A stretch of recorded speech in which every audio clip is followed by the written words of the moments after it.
Merhaba sevgili izleyiciler.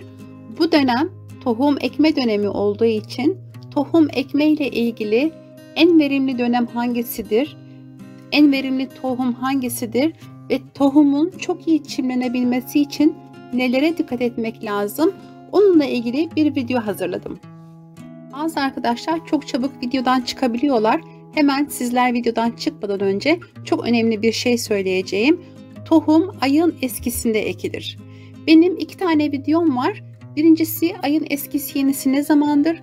İkincisi de ayın eskisinde ve yenisinde neler yapılır neler yapılmaz isimli video. Mutlaka onu izleyin. Orada neden ayın eskisinde tohum daha iyi çimlenir ya da filiz olan şeyleri neden ayın yenisinde ekmemiz lazım? Çok detaylı olarak ve mantıklı olarak açıkladım. O yüzden ekim zamanı olarak tohumda ayın eskisini mutlaka kollayalım. Tohum ekeceğiz ama en önemli olan şey nedir? Bir kere tohumun cinsi çok önemli. Güvendiğiniz bir yerden tohumu elde etmelisiniz ya da kendi yetiştirdiğiniz tohum olabilir. Tohumun neviini bilmeniz gerekiyor. GDO'lu mu, hibrit mi, ata tohumu mu? Bunları biliyoruz. Şimdi geldi sıra bu tohum çimlenir mi, çimlenmez mi? Eğer ki tohumunuz boş ise veya çok eski ise ne yaparsanız yapın tohum çimlenmez. Bunu nasıl anlayacaksınız? Çimlendirmek istediğiniz tohumları suya koyacaksınız. Birkaç saat sonra dibe çöken tohumlar kaliteli, yüzen tohumlar ise eski, çürük ve boştur. Dibe çöken tohumları kullanın lütfen. İkinci olarak da toprak çok önemli. Tarlanız ise sürülmüş, bahçeniz ise bellenmiş. Saksıda yetiştirecekseniz eğer zaten bir kompost hazırlamışsınızdır. Toprağınız havadar, havaleli ve yumuşak bir kıvamdadır. Bir kum kadar tane tane olmasa da toprağınızın taneli olmasına çok dikkat ediniz. Ekmek istediğiniz tohumun zamanını bilmeniz de çok önemlidir. Bu çiçek tohumu olabilir, sebze olabilir, fidan da olabilir. Bildiğiniz gibi mesela buğday, arpa türü tohumlar Ekim ayında ekilir. Bazı tohumlar Şubat-Mart ayında, bazıları da Nisan-Mayıs ayında ekilir. Her tohumun çimlenebilmesi için ideal bir sıcaklığı vardır. Evet, ondan 20 gün ya da 1 ay önce ekseniz çimlenir mi? Çimlenir. Ancak çok verimli olmayabilir. Mesela fasulye tohumları. İlla ki toprağın 15 derece sıcaklığı bulduğu zaman ekmeniz lazım ki bol ürün alabilirsiniz. Toprak 10 dereceyken ekilen fasulye tohumuyla 15 dereceyken ekilen fasulye tohumu arasındaki çok büyük verim farkını ektiğiniz zaman gözlemleyeceksiniz. Tohum ekilirken tohumların birbirlerine değmemesine özen gösterilir. Çünkü aynı ortamın vitaminini kullanacaklar ve kökler birbirlerini engelleyeceklerdir. Bazı tohumlar serpilerek ekilir. Mesela maydanoz, fesleğen, roka, bazıları da özel çukurlar açılarak çukurlara bırakılır. Bazı tohumları da toprağa dikmeden önce nemli kağıt peçete içine koyup bu peçeteyi de kilitli poşete koyup çimlendirme yapabilirsiniz. Ayrıca bazı tohumları pamuk içerisinde de çimlendirebilirsiniz. İlkokulda fasulye tohumlarına yaptığımız gibi. Tohumları ekmeden önce daha hızlı verim alabilmemiz için bazı tohumları bir gece önceden ya da 2-3 gece suda bekletmek de bizler için faydalı olabilir.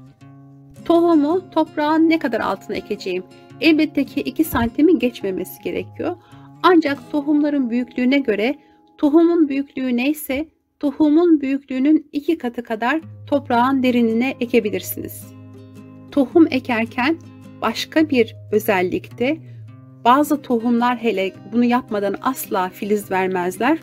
Tohumu toprağın içerisine iyice sıkıştırmak, bastırmak.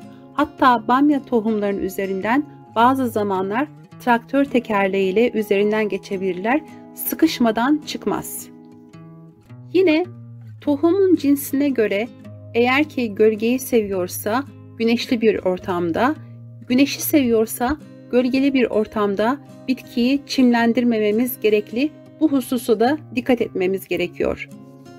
Çoğu tohumda hızlı çimlendirmek için Yine çok yardımcı olabilecek bir husus, çimlendirme yaptığımız toprağın üstünü streç filmle kaplamak ya da bir naylona sarmak. Ancak bu streç filme sardıktan sonra 1-2 tane torbaya delik açmak gerekli ki toprak ve tohumlar hava alabilsin. Oksijensiz hiçbir canlı yaşamıyor bildiğiniz gibi.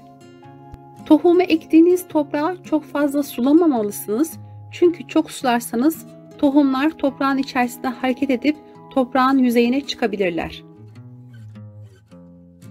Tohum çimlendirirken tohumun altını üstünü iyice inceleyin. Köklenecek kısmı aşağı gelirse daha kolay çimlenir. Mesela bir kabak tohumu nereden çim verdiğini bilirseniz, çimlenecek kısmını toprağın altına getirirseniz sizin için daha kolay olacaktır. Öbür türlü kökler havaya doğru büyüyecek, daha toprağa zor saracaktır. Eğer tarlada ya da bahçede tohum çimlendiriyorsanız çok önemli bir durum daha var. Siz bir gün boyunca tohum ekmeye uğraşırsınız, bir bakarsınız ertesi sabah kuşlar hepsini yemiş. Eğer tohumlardan bir tanesi toprak yüzeyinde gözüküyorsa kuşlar bunu fark edecekler ve orada bir hazine olduğunu anlayacaklar ve sizin bir günlük emeğinizi yiyeceklerdir. Mesela tohum ektiğiniz yeri havaleli bir toprak haline getirdiniz, çok çapaladınız. Kargalar maalesef bunu anlıyorlar, çok akıllı hayvanlar. Kabak tohumu ektiniz ve gelip hemen o kabakları oradan topluyorlar. Özellikle mesela kestane kabağı çok pahalı bir tohumdur. Öyle bir durumda ektiğiniz vakit toprağın üzerinde tam tohumu koyduğunuz yerlerin üzerine taş koyar ve çimleneceği vakit gidip açarsanız sizin için daha faydalı olur. Tabii ki kuşlar da rızkını yiyecekler ama bizler biliyorsunuz tohumu ekip 15 günde çıkmasını bekliyoruz ve geç kaldığımız zamanda da bu verimli olmayabiliyor. Bu şekilde tohumlarınızı da kuşlardan korumak durumundasınız. Sevgili izleyiciler, benim tohumlarla ilgili söylemek istediklerim bu kadar. Daha doğrusu bildiklerim bu kadar. Sizin benden daha farklı bildikleriniz varsa yorumlara yazmanızı rica ederim. Bu arada videomu beğendiyseniz beğen tuşuna tıklamayı, bildirimleri açmayı ve hala abone olmadıysanız abone olmanızı rica ediyorum. Sağlıcakla kalın, hayırlı günler dilerim.